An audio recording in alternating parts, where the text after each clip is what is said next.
Como dije en nuestro programa, pues vamos a continuar con la participación del doctor Pablo Mota, al cual pues agradecemos muchísimo que haya aceptado nuestra invitación. El doctor viene de Texas, del Centro Pediátrico de Texas, en donde él es pues el experto en anestesia cardiovascular pediátrica.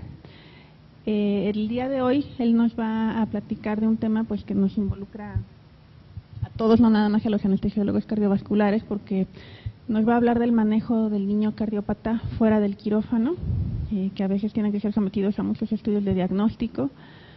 Y pues le agradecemos mucho al doctor. Él pues tiene una trayectoria muy reconocida, tiene muchas publicaciones del tema y pues es un experto que comparte sus conocimientos por muchos centros hospitalarios. Muchas gracias otra vez, doctor, y pues le cedo el micrófono. Bueno, buenas tardes, muchas gracias por la invitación. Es un gusto estar aquí y más aún que hay fútbol esta noche y hay dos uruguayos. Bueno, este es un tema importante que lo vamos a ir viendo. Antes quería pasar el aviso del centro nuestro. Yo trabajo en el Hospital de Niños en Texas Children y estos 5 libros los editamos. Por ahora no tenemos nada en castellano, pero bueno, tenemos un texto de anestesia cardiovascular para congénitos, un texto de anestesia pediátrica, el libro de Gregory, ahora lo editamos nosotros y Dean Andropoulos es el editor, que es el chairman de nuestro departamento. Después tenemos un libro dedicado a ecografía transesofágica, de la cual la doctora Wanda Miller-Hans es la que lo edita. El libro de transesofágico está en versión Kindle. Este no está en versión Kindle, pero está en otro formato electrónico, o sea que la pueden conseguir. Y estos otros dos también están en formato electrónico, son más para residentes, son para preparar los boards, son los libros más básicos, digamos. Entonces, yo creo que este es un tema muy importante cuando estamos planeando mi venida aquí, en cómo mi experiencia podría ayudarlos. Nosotros hacemos mucha anestesia por fuera de quirófano. Yo mi formación soy intensivista, médico uruguayo, no soy argentino para los que no me conocen, el acento es parecido. Hice medicina en Uruguay, hice cuidados intensivos en Uruguay, vine a Estados Unidos, hice anestesia cardiovascular, anestesia vascular pediátrica y anestesia pediátrica. Hoy por hoy lo que sí hago es anestesia pediátrica cardiovascular prácticamente el 100% del tiempo, ¿no? Entonces mucho de nuestro trabajo está fuera de sala de operaciones. Vamos a hablar un poco de lo que es el área remota, cuando no estamos en quirófano, ¿dónde es que estamos? ¿Dónde es que trabajamos? ¿No? Nosotros hacemos muchas hemodinamias, muchas resonancias. Ver un poco la pauta de la sociedad americana, cómo recomienda manejar la anestesia en estos lugares. Después le voy a hablar del punto de vista anestésico, qué es lo que se puede hacer en esos lugares. Muchas veces no hay máquina de anestesia, hay que hacer TIVA, qué tipo de monitores tenemos, en fin. Después voy a hablar de patología de alto riesgo, ¿no? De los congénitos. No todos los pacientes congénitos son iguales. Y voy a hablar de 3 situaciones que son relativamente complejas y que si ustedes no tienen mucha experiencia en cardiovascular, serían pacientes que les recomendaría no hacerlos en hospitales pequeños, con poco soporte, tanto quirúrgico como anestésico, como de hemodinamia o de circulación extracorpórea, que serían pacientes que les convendría referirlos, porque son pacientes complicados, ¿no? Y por último, ver un poco cuáles son las complicaciones y un poco cuál es la experiencia nuestra en Texas Children. Trataré de hacer todo esto en menos de 1 hora. Entonces, ¿por qué es importante? Cada vez más y más hay técnicas de diagnóstico, tanto invasivas como no invasivas. En niños, el hecho de que no sean invasivas tampoco no importa, porque muchas veces los niños no se van a quedar quietos para una resonancia de 1 hora, 1 hora y media. O sea que el anestesista va a estar allí para proveer la sedación. Si ustedes se fijan, esto es un diapositivo viejo cuando yo trabajaba en Cleveland Clinic. Nosotros teníamos un gran volumen quirúrgico y un pequeño volumen de sala de hemodinamia. Con el correr de los años, cada vez los cardiólogos empezaron a hacer procedimientos más complejos y ellos no podían dedicarse a la sedación y hacer el procedimiento. Al principio eran solo mayoría procedimientos diagnósticos y el cardiólogo le daba un sedante y hacía el procedimiento. Pero a medida que los procedimientos se fueron complejizando, requerían la presencia de anestesia. Estos son nuestro volumen en el año 2003 al 2008 y estos son los últimos años. Ya aquí, esto es reciente, ¿no? Del 2009 al 2015. Ustedes ven Lo que es en sala de operaciones, nuestro volumen quirúrgico es actualmente cerca de las 1000 cirugías, pero nuestro volumen no quirúrgico es mucho mayor aún. Tenemos resonancia en azul, que ha ido creciendo, estamos alrededor de 450 resonancias bajo sedación al año. Cateterismo y electrofisiología, ya estamos en más de 1100 procedimientos. Y después, lo que es radiología intervencionista, nosotros hacemos muchas catéteres, drenajes, accesos venosos de lo que llaman los PICC lines, bajo sedación. O sea que como ustedes ven, si ustedes suman el volumen no quirúrgico, estamos casi, es casi el doble que el volumen quirúrgico, ¿no? O sea, de cada 3 días que yo trabajo, 2 van a ser en un área, no en una sala de operaciones, ¿no?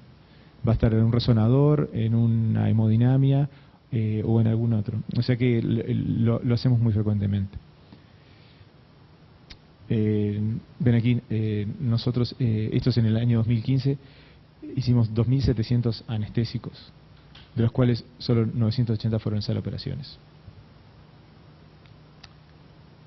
Y digo, no voy a entrar en los números de lo que es el dinero, ¿no? Pero en general la anestesia en procedimientos diagnósticos en Estados Unidos es una anestesia muy lucrativa. O sea que los seguros la pagan relativamente bien. Comparado con el bloque quirúrgico, en el cual generalmente son cirugías largas y la remuneración quizá no es tanta. Entonces, el área remota en suma, digo, para el que no está acostumbrado, en general es un cuarto oscuro, en general tanto los procedimientos radiológicos como resonancia, hay poca luz, hay mucho equipamiento, en cual va a dificultar el acceso al paciente y a la vía aérea en especial, y en general están en plantas físicas alejadas, ¿no? Nosotros ahora estamos diseñando el hospital nuestro se está expandiendo, está haciendo una torre que va a ser dedicada a la parte de agudos y cardio, la parte de cardio va a tener varias plantas. Ahí vamos a tener la suerte de tener, hoy por hoy tenemos el quirófano y hemodinamia en la misma planta, el resonador, el tomógrafo y radiología intervencionista en 18 plantas, separado por 18 plantas, ¿no? Uno está en planta baja y nosotros estamos en el piso 18. En el futuro todo va a estar en la misma planta, pero en la mayoría de los hospitales se requiere un traslado para llegar a todas estas áreas remotas y lo mismo, los traslados a terapia son prolongados. En hemodinamia en especial, o también en radiología intervencionista, en cualquier situación que hay punción, es muy difícil ver la pérdida de sangre. Muchas veces hay pérdida de sangre oculta. Hay mucha hemodilución en todos estos procedimientos en los cuales hay inyección de contraste reiterados, se produce hemodilución y incluso se puede producir sobrecarga de volumen en pacientes pediátricos pequeños, en lactantes. También está el problema de la nefrotoxicidad y también la toxicidad por radiación, en la cual a veces limita la duración de estos procedimientos.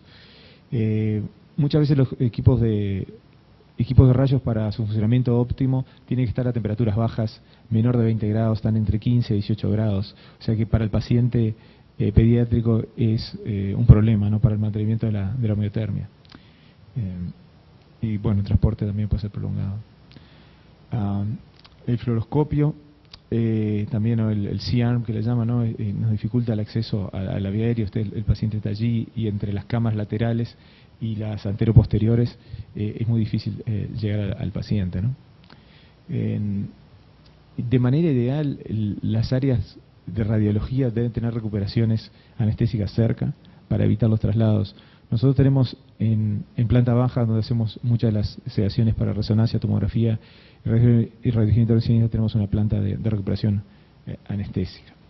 Y las recuperaciones anestésicas de los procedimientos radiológicos deben cumplir los mismos requerimientos que ustedes exigen a una recomendación anestésica posquirúrgica, en cuanto a la monitorización, en cuanto a la presencia de oxígeno, aspiración, un carro de reanimación con desfibrilador y demás. O sea que muchas veces cuando ustedes establezcan un área nueva para sedar, tienen que tener claro de que todas estas cosas son necesarias, o si no, van a tener que requerir trasladar al área principal del hospital de recuperación. La hemodinamia en pediatría, bueno, es muy variable, ¿no? la variedad de casos, nosotros podemos tener un primer paciente que puede ser un neonato que viene en neonatológica que pesa 3 kilos, y nuestro segundo paciente puede ser un paciente de 2-3 años, y el último paciente puede ser un adolescente. O sea que podemos variar en cuanto al tamaño, la necesidad de cambios de los circuitos y demás, hasta las patologías, ¿no? Que pueden ser patologías simples. Veníamos hablando de Conservador, un poco de ustedes, él lo estaba haciendo en una CRCIA, que es quizá un procedimiento invasivo, pero relativamente de baja complejidad, ¿no? Requiere ecografía y requiere cierta experiencia del hemodinamista, pero en general son pacientes en general un poco mayores y que toleran bien el procedimiento. Hasta situaciones complejas, como por ejemplo un paciente con en esta semana, un paciente que tuvimos agregado en la lista de cateterismo, un paciente que tiene un Norwood sano, que tiene una estenosis del conducto del ventrículo derecho a la pulmonar y requiere una estenosis. Y es un paciente que cuando dilaten el balón se va a quedar sin flujo pulmonar y se va a quedar sin gasto cardíaco. Y va a ser casi una situación de paro cardíaco controlado, ¿no? O sea que la patología puede ser muy variable, y la complejidad también. El primer punto de inflexión va a ser, este es un cateterismo, una hemodinamia diagnóstica o una intervención. En general los procedimientos diagnósticos son en general más cortos, menos complejos y mejor tolerados.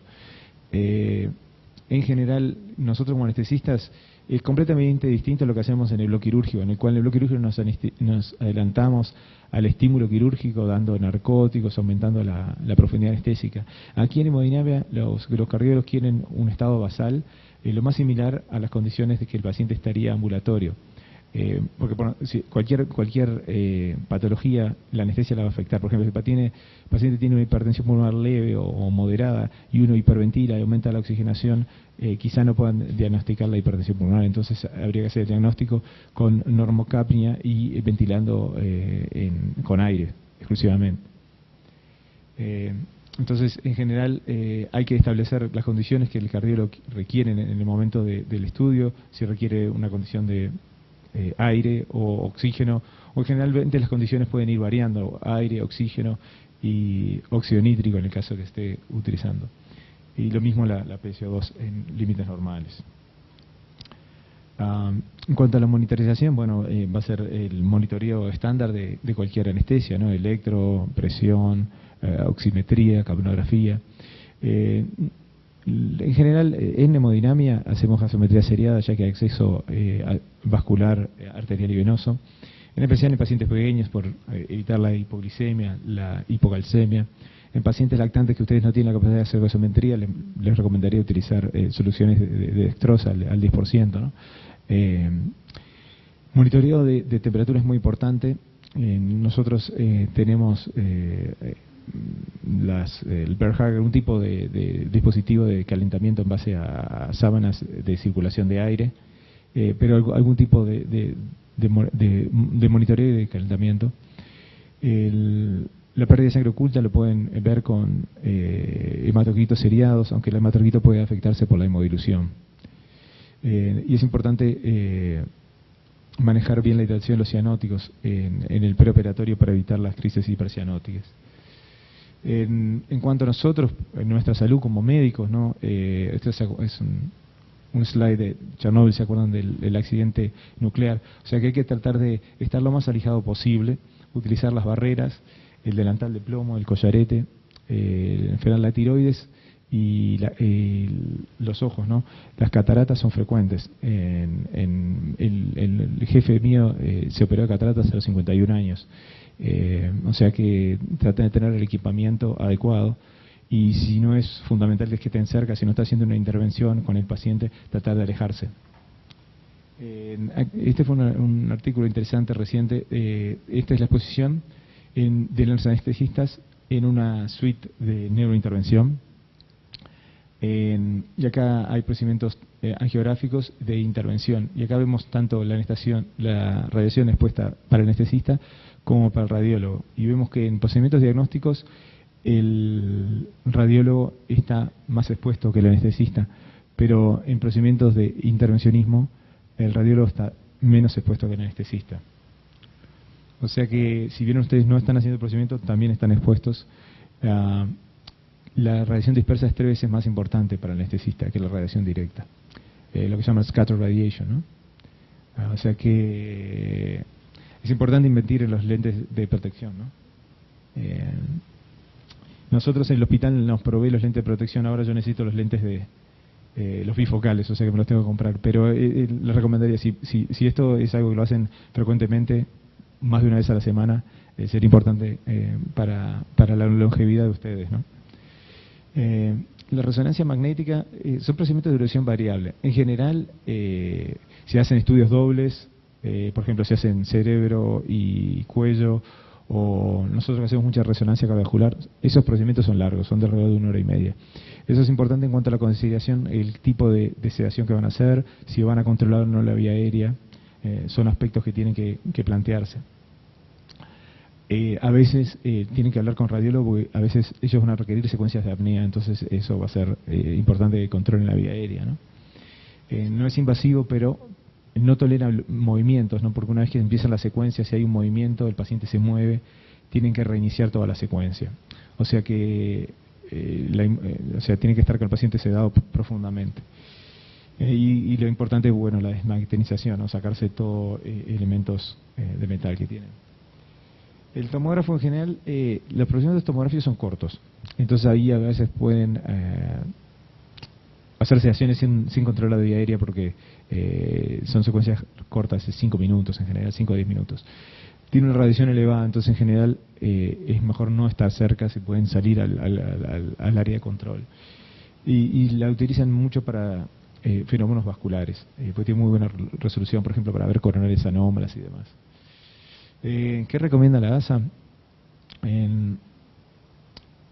Factores de riesgo para cualquier anestésio, en especial más en el remoto, si tienen una vía aérea dificultosa, acceso venoso dificultoso, historia de complicación de anestesia o riesgo de hipertensión maligna, ¿no? Estos son todos riesgos anestésicos que los tienen que descartar ustedes en la hoja de anestesia. Nosotros ahora, hace unos años ya estamos con registro anestésico electrónico, pero digo, todas estas cosas son como mandatorias para cuando uno hace la evaluación preanestésica. Historia de vía aérea dificultosa, historia de acceso venoso, en fin.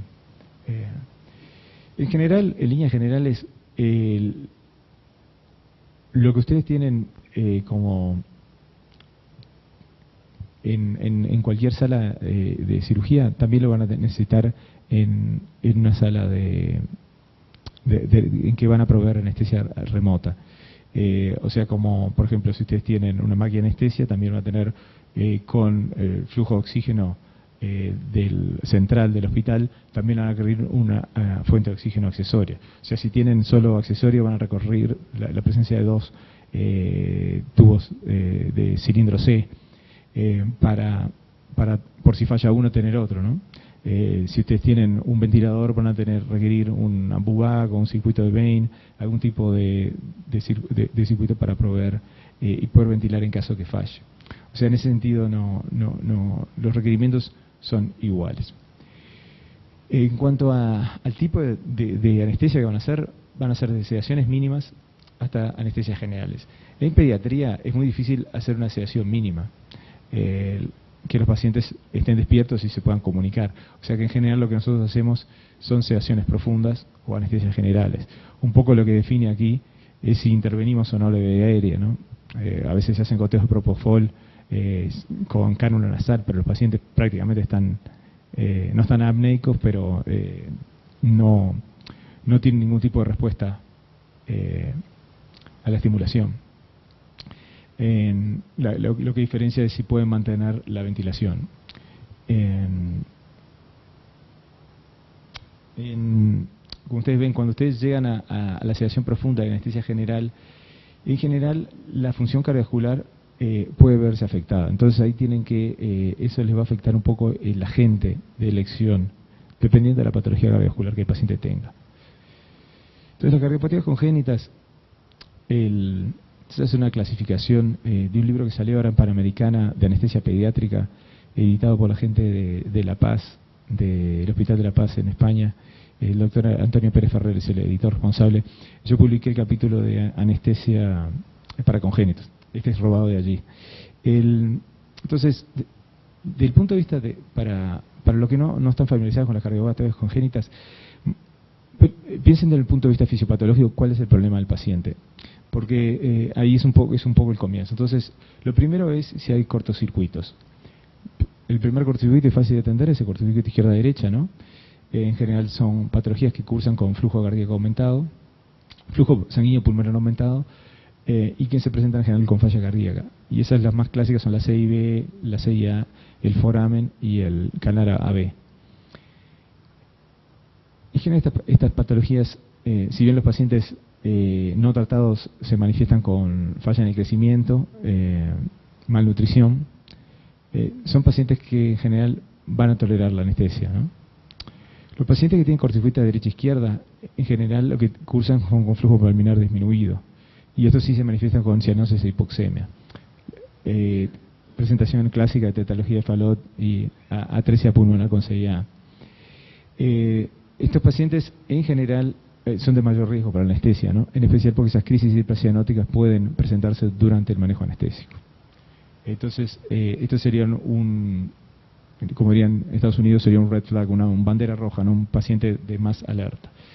Las lesiones obstructivas, como grupo general, las lesiones obstructivas en general son de riesgo. Y vamos a hablar de una patología en especial ahora en unos minutos. Las patologías izquierdas, en general el flujo sanguíneo pulmonar es normal, pero se pueden manifestar con falla ventricular derecha o pueden tener, si es muy severa, una presión periférica ducto dependiente, ¿no? Como si es una estenosis aórtica severa, una interrupción del arco aórtico, ese tipo de patología. Las derechas también cursan con flujo sanguíneo pulmonar disminuido y la perfusión pulmonar es ducto dependiente, y ese caso sería la atresia pulmonar o la estenosis pulmonar severa. Después tenemos lesiones que dependen de la mezcla, la más clásica es la transposición de gases vastos, que el flujo pulmonar va a depender del balance entre las resistencias vasculares arteriales y las pulmonares. Y por último, las lesiones regurgitantes, en que una típica sería la anomalía de Epstein, y en general se tolera mejor la anestesia. O sea que como grupo de riesgo tenemos los cortocircuitos derecha-izquierda y las lesiones obstructivas. Y también la fisiología de cortocircuito, ¿no? Que hay que manejar muy bien las resistencias vasculares pulmonares y arteriales. Entonces, el manejo anestésico, como decíamos, va a depender del procedimiento, si es un procedimiento diagnóstico, si es una intervención, la duración. Es importante que ustedes, si no están familiarizados con el procedimiento, hablen con el responsable, tanto el cardiólogo, el radiólogo, cuáles son las expectativas que ellos tienen de la sedación, del procedimiento. Y después, por último, va a depender del paciente en sí, qué condición fisiológica tiene y comorbilidad. No es lo mismo una CIB, que es completamente asintomática, que es restrictiva, que es con una CIB en la que el paciente está en falla cardíaca, ¿no? Entonces la condición fisiológica del paciente es importante. Entonces, en líneas generales, ustedes pueden dividirse en todos los pacientes que ustedes van a estar más proclives a sedarlos, en lo que sería un procedimiento diagnóstico, en el cual probablemente la vía aérea no va a estar afectada, no van a requerir sangre, o sea, no va a haber pérdida de sangre oculta, y no van a requerir monitorización hemodinámica. Por otro lado, van a haber pacientes que va a haber una intervención, o sea que va a haber un fenómeno, va a haber un procedimiento que puede llegar a doler, por ejemplo, una dilatación de la aorta, una dilatación de un vaso, que va a generar estimulación, puede generar taquicardia, bradicardia, va a disminuir el flujo sanguíneo pulmonar, puede causar hipoxemia. En pacientes que se va a intervenir, no en la vía aérea, pero sí en el árbol vascular, en el cual puede llegar a haber sangrado en la vía aérea. Entonces serían pacientes que les convendría tener un control de vía aérea y controlar un paciente intubado. Y en estos pacientes en que hay potencialidad de sangrado, disponibilidad de sangre y considerar el monitoreo hemodinámico invasivo. En cuanto a las drogas, este es un trabajo reciente de Massoff en el cual él ve las drogas desde el punto de vista de cómo van a afectar la fisiología del paciente. Entonces, las resistencias vasculares periféricas, la depresión cardiovascular, cómo va a afectar el consumo de oxígeno y la frecuencia, las arritmias y por último la depresión respiratoria. El propofol es una droga muy usada, ¿no? Que tiene como desventaja es que disminuye las resistencias vasculares periféricas y produce depresión miocárdica y también produce apnea.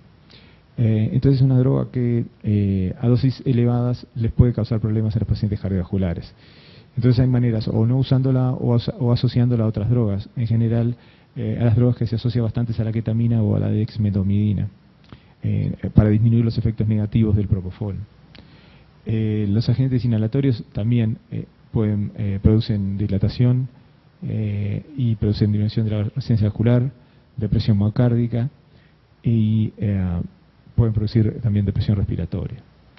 Los barbitúricos prácticamente hoy no los usamos, a veces el pentobarbital en algún tipo de sedación por vía intravenosa también se comporta de manera similar, disminución de resistencias vasculares, depresión miocárdica y depresión respiratoria. La ketamina es una droga completamente distinta, que en realidad les va a aumentar la presión arterial, les puede dar taquicardia y aumentar el consumo de oxígeno y puede producir disritmias. Hay varios trabajos que asocian goteos de propofol ketamina, en el cual se minimizan los efectos adversos de las dos drogas. Y es una combinación que nosotros usamos frecuentemente. Hidroxicloroal, que ahora ya casi no se usa en Estados Unidos. Por último, las benzodiazepinas, que también pueden causar depresión respiratoria y reducción cardiovascular. Y el etomidato, ¿no? En el cual es una droga bastante inerte desde el punto de vista hemodinámico, tiene la preocupación de que puede afectar los esteroides, ¿no? La producción de esteroides y producir depresión. Y la dexmedetomidina, que acá no está graficada, pero que es una droga que nosotros usamos bastante, en el cual tiene poco afecto, afecta poco produce poca respiración respiratoria y no afecta mucho las resistencias vasculares, en general las mantiene. Puede haber aumento de la resistencia vascular en el bolo, pero después se mantiene y disminuye en general la frecuencia cardíaca y disminuye el consumo de oxígeno. Como decíamos, la ketamina tiene un perfil único. En general no la utilizamos sola, la asociamos o a propofol o a dexmedetomidina. La ketamina tiene como ventaja es que produce analgesia. Entonces puede utilizarse, evitar el uso de narcóticos, que muchas veces aumenta la sedación y la depresión respiratoria.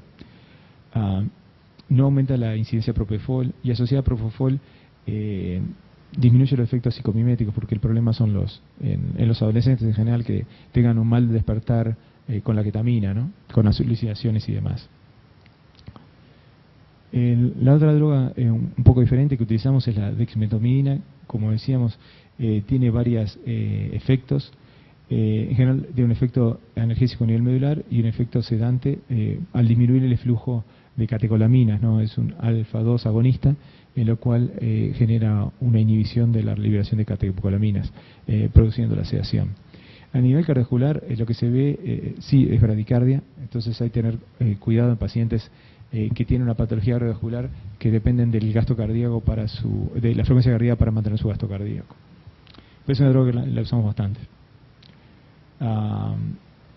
Y tiene lo más destacable de esta droga es que tiene un efecto mínimo en tanto la frecuencia respiratoria, volumen minuto y en el CO2. En esos pacientes que queremos sedar pero que queremos mantener la CO2 lo más parecido a lo normal, la dexmedetomidina es buena. No es tan buen analgésico, o sea, si ustedes lo van a utilizar en un procedimiento que hay punción, por ejemplo en un cateterismo, probablemente tengan que asociar alguna otra droga antes de la punción, por ejemplo la ketamina o propofol o los narcóticos. Pero lo más importante es produce un buen plano de sedación sin obstrucción de vía aérea. Pacientes de alto riesgo anestésico, y aquí voy a hablar les voy a mencionar seis grupos de pacientes, pero les voy a hablar de 3 para mantenerme en tiempo. El síndrome de Williams, la hipertensión pulmonar, la fisiología ventrículo único, la fisiología de cortocircuito, la falla ventricular severa, lesiones obstructivas, ¿no? El síndrome de Williams, nosotros, claro, al ser un centro de referencia lo vemos relativamente frecuentemente, ¿no? Tienen unas características faciales típicas, en el cual tienen una nariz pequeña, tiene una boca ancha, tiene un mentón pequeño y algunos de ellos incluso pueden ser difíciles de intubar. Se caracteriza, fue escrito en el 61, se caracteriza por la pérdida del brazo largo del cromosoma 7. Lo importante es que este cromosoma codifica la elastina y la elastina le da las propiedades distensiles a los vasos, o sea que la carencia de la elastina en los vasos produce una vasculopatía extensa. lo cual va a generar a nivel cardiovascular, el 80% de estos pacientes van a tener algún tipo de cardiovascular causando estenosis supravalvular aórtica, estenosis pulmonar, incluso pueden tener doble estenosis. O sea que, como les decía hoy al principio, los pacientes con obstrucción son pacientes de alto riesgo. Bueno, estos pacientes pueden ser de doble riesgo, ¿no? Porque pueden tener obstrucción tanto izquierdas como derechas. Asocian arteriopatía coronaria, también pueden tener hipertrofia ventricular y QT prolongado, y pueden tener hipertensión arterial. A nivel general, bueno, tienen la nariz, la boca ancha, algunos son pacientes que tienen un desarrollo intelectual retardado, o sea, tienen un cociente intelectual de 40-80, se escribe y lo llama la personalidad de cóctel, o en inglés cocktail personality. En general se dan con extraños, pero muchas veces pueden cambiar rápidamente de su humor y asustarse. Son pequeños, en general tienen retardo de crecimiento, y algunos pueden cursar con hipercalcemia. En cuanto al riesgo anestésico, ustedes lo tienen que valorar en tres cosas, ¿no? El electro, ver que no tengan, fundamentalmente, ver el QT, que no tengan prolongación de QT y que no tengan alteraciones de la conducción y elevación del ST, o sea, que no tengan isquemia. A nivel del eco, para valorar el gradiente. Y por último, qué tipo de anomalías cardíacas tienen, ¿no? Si tienen involucrada la función renal. La mayoría de la hipertensión se debe a estenosis de la arteria renal. Y acá, acá viene un eje largo. Esta es la aurícula izquierda, ventrículo izquierdo, válvula mitral, y acá tenemos la aorta, la válvula aórtica, en eje largo, y acá vemos que hay una estenosis. O sea, como que antes de ensancharse se afina a nivel del seno, y eso es típico de la estenosis supravalvular, con la aceleración del flujo a este nivel. Síndrome de Williams hay muchos tipos. Los que son de alto riesgo, cuando tiene una estenosis supraórtica mayor de 40, en este paciente le está mostrando tiene un gradiente pico de 45, o sea, es un paciente de elevado riesgo, que presenta isquemia en el electro, que tiene deformidad coronaria demostrada, que tiene una hipertrofia severa, que tienen obstrucción bilateral, tanto el tracto izquierdo como el derecho está afectado, y que tienen QT prolongado. Todos estos pacientes serían de elevadísimo riesgo. Es importante verlos en el preanestésico. Y estos pacientes de alto riesgo los tiene que hacer, siempre está la discusión en si lo hace el anestesista pediátrico o el anestesista cardiovascular pediátrico. Este es un paciente que en nuestro grupo, nosotros tenemos dos grupos, o sea, somos un grupo de 75 anestesistas y somos 13 que hacemos cardio y el resto hace anestesia general pediátrica. Y este tipo de pacientes, cuando es un Williams complejo, que tiene alguno de estos criterios de gravedad, lo hacemos uno de los que estamos en el grupo de cardio, pues es paciente de alto riesgo. Entonces, si ustedes no están acostumbrados a ver este tipo de patología, yo lo referiría a un centro de mayor volumen. En el hospital es lo posible que tenga ECMO, que tenga terapia intensiva, que se pueda hacer una resucitación, porque son pacientes de alto riesgo. Mantenerlos con los beta bloqueantes.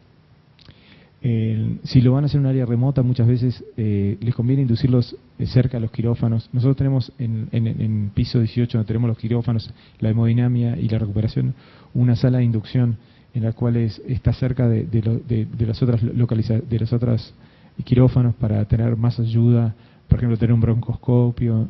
O sea, tratar de no inducir a estos pacientes que son muy complejos en un área totalmente remota, sin una posibilidad de tener algún otro colega que nos ayude, ¿no? Y nosotros lo que tenemos, la farmacia nos prepara lo que se llama un CV pack, sería como una bolsa con drogas ya diluidas, que lo usamos en los pacientes de cuidados. En general tenemos epinefrina a dosis alta, dosis baja, fenilefrina a dosis alta, dosis baja, tenemos calcio a dosis altas, dosis bajas, succinicolina, glicopirdolato, todo ya viene rotulado, etiquetado de la farmacia. Entonces siempre antes de empezar cualquiera de estos casos, agarramos lo que se llama el CV pack, o sea, claro, está todo bastante facilitado. Y también el carro de fibrilación. Si es un caso de muy alto riesgo, incluso se notifica perfusión para que tenga un circuito de ECMO disponible, y lo ceban con cristalino. Una vez que el circuito está cebado con cristalino, se puede utilizar por un par de días. Premedicación, bueno, hay que valorar el tipo de paciente, pero en general la premedicación es beneficiosa para que el paciente no se ponga ansioso. Si el paciente es de muy alto riesgo, lo que hay que hacer es hacer una vía venosa para tener una inducción controlada y para hidratarlos. Incluso para darle beta bloqueante de ser necesario. Tratar de evitar una inducción intempestiva con inhalatorio, en el que el paciente se puede taquicardizar, hipotender y parar, ¿no? Monitor completo, incluso considerar la colocación de la vía arterial. Ketamina, etomidato, fentanil, en fin. Si el paciente está taquicárdico, obviamente evitar la ketamina, ¿no? Si no, asociarla a fentanilo. Monitorizar un mantenimiento balanceado con dosis bajas de inhalatorio asociado a ketamina o narcóticos. Y tratar de optimizar la disponibilidad de oxígeno, minimizando el aumento del consumo. En el postoperatorio, si es un procedimiento invasivo, hay que tratar el dolor. Y importante es dónde van estos pacientes. O terminar el procedimiento, lo van a mandar a la recuperación posanestesia. La recuperación anestésica va a ir a sala común. En general, estos pacientes hay que monitorearlos por lo menos 6 horas, porque puede desarrollar isquemia o complicaciones en el postoperatorio. O sea que mandarlos a una sala común sin monitoreo electrocardiográfico no sería lo adecuado. Cualquiera de estos pacientes que voy a presentar de alto riesgo, hipertensión pulmonar y fisiología de ventrículo único, de manera ideal, si es de muy alto riesgo, lo tienen que mandar a un área de cardiovascular, aunque sea un cuidados intermedios, porque los pacientes pueden tener complicaciones en el postoperatorio. Por lo menos 6 horas, lo ideal 24 horas. Otro paciente de alto riesgo, estos de que la hipertensión pulmonar. Si tiene una pulmonación pulmonar media de mayor de 25, en reposo 30 el ejercicio, con un enclavado menor de 15, eso se considera que tiene hipertensión pulmonar. En pediatría en general nosotros nos manejamos en relación a la presión arterial sistémica. O sea, si es menor de 50%, es una hipertensión pulmonar leve. Si es 75% sería moderada, y severa si es sistémica o suprasistémica. En la clasificación de la OMS hay distintos tipos de patología.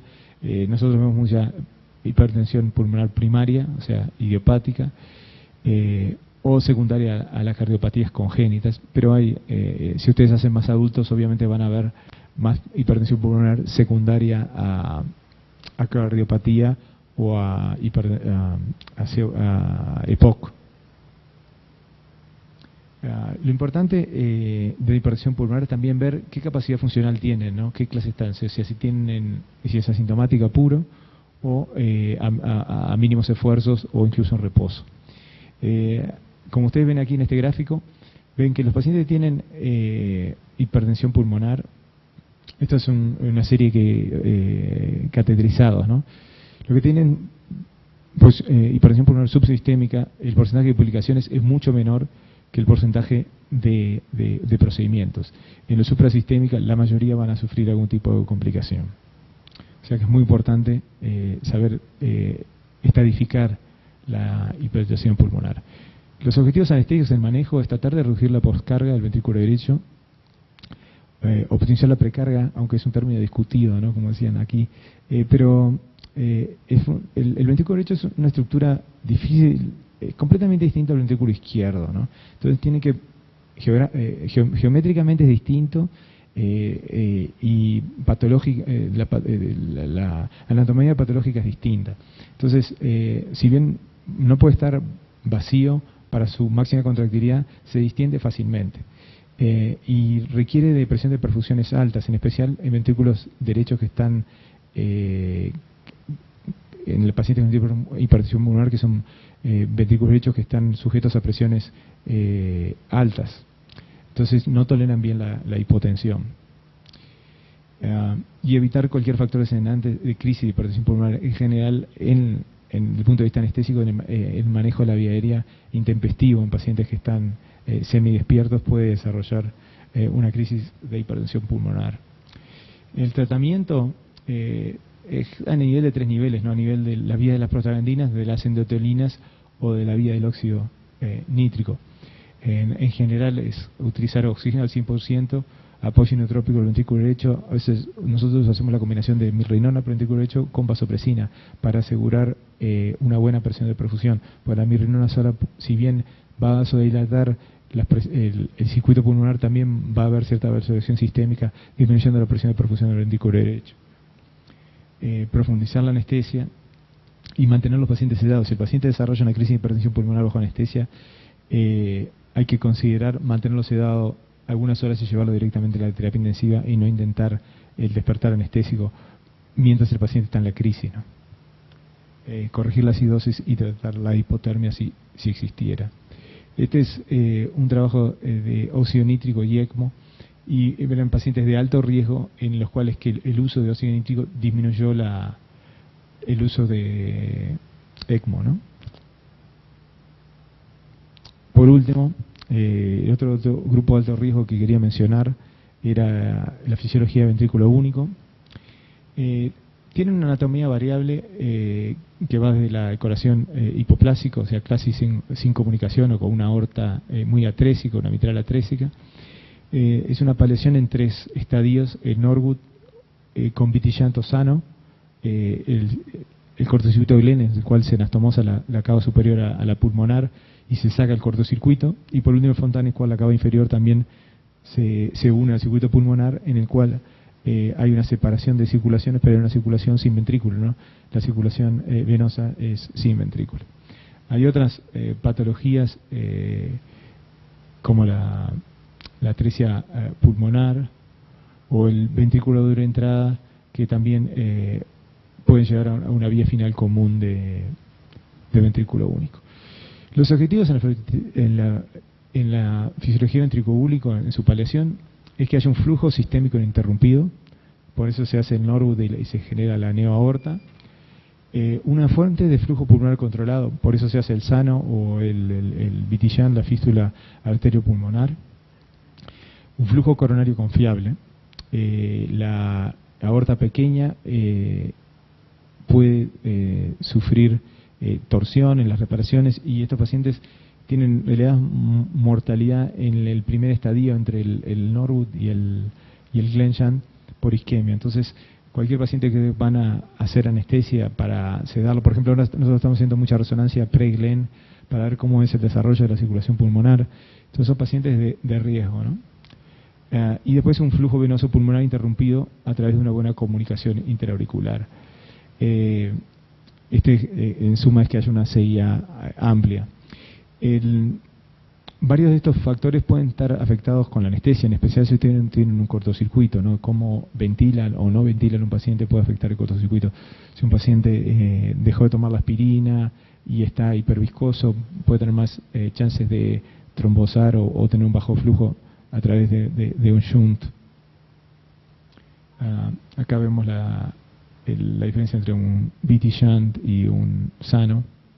En general, la fisiología del sano es más estable para el manejo anestésico, ya que las presiones diastólicas no son tan bajas y no genera tanto robo como puede generar el VT shunt. Los pacientes con VT shunt hay que tener cuidado con tener presiones diastólicas menores de 20, porque esos pacientes sí pueden tener isquemia. O sea, si ustedes están induciendo pacientes que tienen un VT shunt, tengan a mano volumen, fenilefrina o calcio, alguna manera de tratar la presión diastólica, porque pacientes con un VT shunt en el cual tienen una presión diastólica de 15, lo más probable es que se les vuelva isquémico. O sea, tienen que estar bastante atentos. En general, como esta fístula viene el conducto viene del ventrículo derecho, en general no llega a presiones tan bajas. Pero cualquiera de estos conductos se puede clasificar y estenosar. O sea, si ustedes están recibiendo un paciente con VT shunt que tiene ahora 6 meses, es importante que revisen cómo fue la eco, escuchen al paciente y pregunten a la madre si ha visto que en los últimos momentos, en las últimas semanas, la saturación ha bajado. Pues esas son todas evidencias que tanto el conducto como el shunt está calcificándose o está calcificado. En la atresia tricuspidia, el shunt tiene otras funciones para perfundir los pulmones, ¿no? Y en el ventrículo de entrada lo que se hace como maniobra paliativa inicial es un cerclaje de la pulmonar para limitar el flujo. O sea, el flujo sistémico está interrumpido porque la aorta sale de los ventrículos, pero lo que hay que restringir es el flujo pulmonar para evitar generar hipertensión pulmonar y que no se pueda pasar a una paliación de fisiología de ventrículo único. En el Glenn Shunt ya es una fisiología un poco más estable en la cual el flujo es pasivo, o sea que ahí ustedes no pueden inundar los pulmones de sangre, ¿no? Porque esto es un cortocircuito venoso en el cual lo único que pueden hacer para aumentar el flujo sanguíneo venoso a los pulmones es hacer un poquito de hipercarbia para favorecer la circulación cerebral y aumentar el retorno venoso. Pero no es una cirugía, no es una fisiología tan inestable como es la fisiología del cortocircuito. A veces tiene que ser de manera bilateral cuando hay doble cava. Y en general, de los 3 estadios del Norwood sano o fisiología de P.T. Shunt, Glenn o Fontan, este es el momento más estable. Y los procedimientos pediátricos, por ejemplo, la reparación de hernia, esos pacientes que tienen procedimientos que se pueden hacer de manera electiva, en general el mejor momento para hacerlos son en esto. Y por último, llegamos a la fisiología frontal. En general, el retorno venoso, como decíamos, es completamente pasivo, no hay una cavidad que bombea. Todos estos pacientes dependen mucho de la volemia, ¿no? Porque si están deshidratados, no haber llenado suficiente para tener la llegada de retorno venoso del pulmón. Y lo otro que no toleran muy bien estos pacientes es la presión positiva en la ventilación. Presiones positivas intempestivas de disminuir el retorno venoso y van a producir disminución de la precarga del ventrículo izquierdo.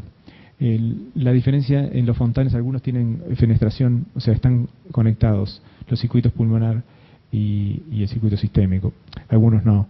La desventaja que tienen cuando no están conectados es que si disminuye el flujo a la circulación pulmonar o hay un aumento de la presión arterial pulmonar, el ventrículo izquierdo se queda sin precarga. Si hay una fenestración, no, eso no pasa. Con la fenestración lo que tienen son saturaciones más bajas. Entonces, en la fisiología del cortocircuito es importante balancear las resistencias vasculares periféricas y sistémicas, evitar disminuir las resistencias vasculares pulmonares en base a utilizar demasiado oxígeno o hiperventilar, porque eso va a llenar el pulmón de sangre. Y evitar la hipotensión, porque estos pacientes son muy proclives a la isquemia. Bueno, este es el partido de hoy. El director técnico del Pachuca fue una gloria de Peñarol, mi equipo. Jugó sobre el final de su carrera. Nos dirigió con poco éxito, o sea, quizá como técnico no es bueno. Pero buena persona. El Tornado Alonso, así lo conocemos. Complicaciones. Este es un trabajo clásico que analizó la sociedad americana, revisa todos los juicios contra los anestesistas. Y estos son juicios que están cerrados, o sea que ya se transaron, o sea que ya no se investigan más. Y ven un poco cuáles fueron las demandas fuera, estudian todas las demandas dentro de sala de operaciones, pero fuera también de sala de operaciones.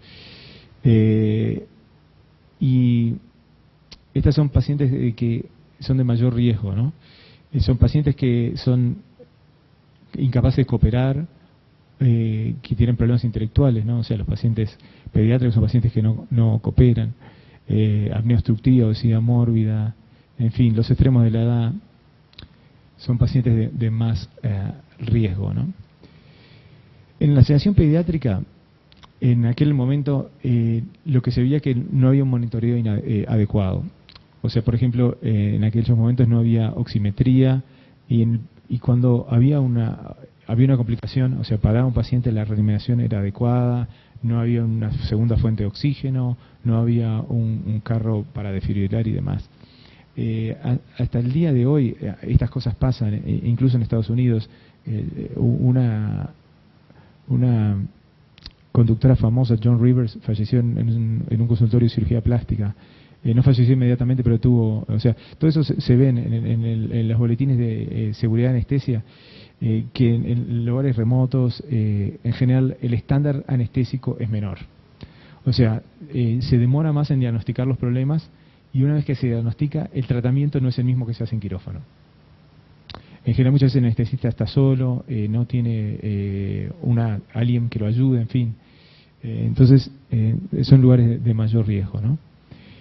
Como ven acá, radiología intervencionista, cardiología, son un grupo, el 25% de las demandas vinieron de esas zonas, ¿no?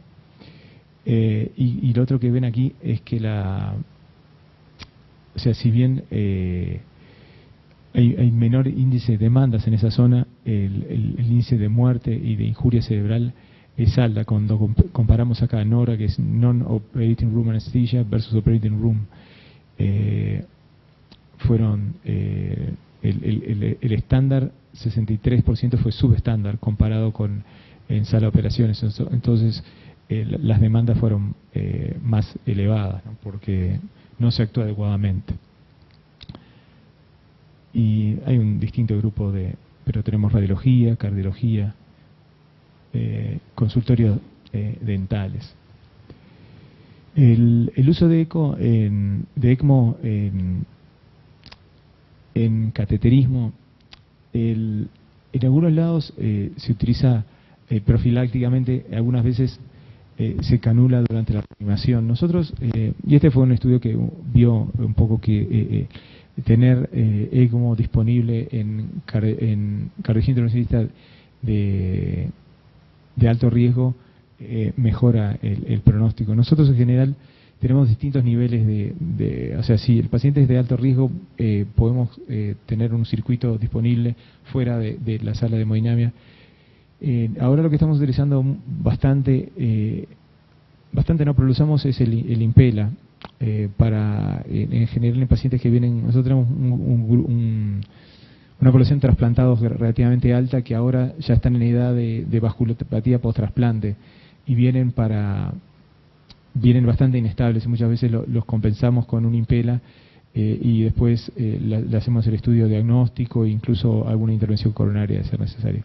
Pero es importante, si ustedes van a trabajar involucrarse en cardiología intervencionista de alto riesgo, tener, y lo hablaremos mañana que hay una charla específica de ECMO, tener ECMO disponible, ¿no? Como ven aquí, lo que la mayoría sobrevivieron, ¿no? 82% de sobrevida, todos los pacientes que se le pusieron ECMO sobrevivieron, y la ECMO es de utilidad en cateterismo de algo riesgo. En cuanto a nuestro hospital, y ya para terminar, esto es en cuanto a la resonancia. Nosotros hacemos resonancias, estamos haciendo mucha resonancia en neonatos. Hay un estudio de nuestro centro, del doctor Andropoulos, de que vieron que los pacientes congénitos, muchos tienen asociados desarrollos, o sea, tienen algún tipo de injuria neurológica en el preoperatorio. O sea, si bien la anestesia, como ustedes saben, en el periodo neonatal y en los primeros años de vida afecta al desarrollo neurológico, también pacientes con patología congénita tienen problemas neurológicos congénitos. Entonces, nosotros ahora estamos haciendo radiología pre y posoperatoria un poco para seguir el estudio. Y después tenemos también otros tipos de niños. Un grupo grande entre 1 y 6 años. En general, en pacientes en neonatos, tratamos de no sedarlos. Muchas veces le damos el chupete, no sé cómo se llaman ustedes aquí, el Pacific, el chupón. El chupón con suero glucosado, y muchas veces los pacientes duermen y no hay que hacer nada. Eso es en general lo que intentamos hacer con los neonatos. De todas maneras, estamos presentes para monitorizarlos, porque son todos pacientes que tienen o tienen una transposición o tienen una fisiología ventrículo único. O sea, le hacemos la monitorización, pero tratamos de evitar la sedación. En pacientes más grandes, ahí los planes de sedación varían. Hacemos bastante propofol asociado con dexmedetomidina o con ketamina, como decíamos, dependiendo de la gravedad del paciente, ¿no? En pacientes que están intubados de la terapia, en general los mantenemos intubados y probablemente los sedamos con benzodiazepinas, los paralizamos y los colocamos en el ventilador. Y acá ustedes ven todo el grupo. Cánula nasal es la mayoría, o sea que todos estos pacientes de cánula nasal lo que hacemos es TIVA, ¿no? Anestesia intravenosa, como decíamos, propofol ketamina o propofol dexmedetomidina. Después un grupo de pacientes que le ponemos máscara laringia. En especial, digo, si el paciente va a ser un procedimiento largo y tenemos preocupación de que la vía se obstruya, la máscara laringia en general funciona bien. Y en todos estos lugares la máquina de anestesia que tenemos puede utilizar el método de presión de soporte, entonces lo ponemos bajo presión de soporte, cosa que no estén hipercápnicos, pero tampoco se fatiguen, ¿no? Dejar a un lactante ventilando espontáneamente por un rato prolongado en general va a llevar a la fatiga y la retención de CO2. Y acá ustedes ven propofol, dexmedetomidina, otros, y un porcentaje pequeño de anestésico inhalatorio. Y acá ven la duración, o sea, en general, nosotros, estas son las que hacemos nosotros anestesistas cardiovasculares. Esto es solo cardio, no es las sedaciones que hacen los anestesistas pediátricos. O sea, nosotros tenemos duraciones altas porque la mayoría son estudios de cardíacos, son resonancias de 90 minutos a 2 horas. En hipertensión pulmonar también en el último año hacemos un porcentaje grande de diagnóstico, pero es un porcentaje elevado de intervenciones. La mayoría los ingresamos después del procedimiento, ¿no? En general son intervenciones breves, salvo que tengan complicaciones. Bueno, ahora creo que cerramos la mañana, ¿no? Entonces, preguntas. Ahí está mi email si quieren hacerme alguna pregunta. Y el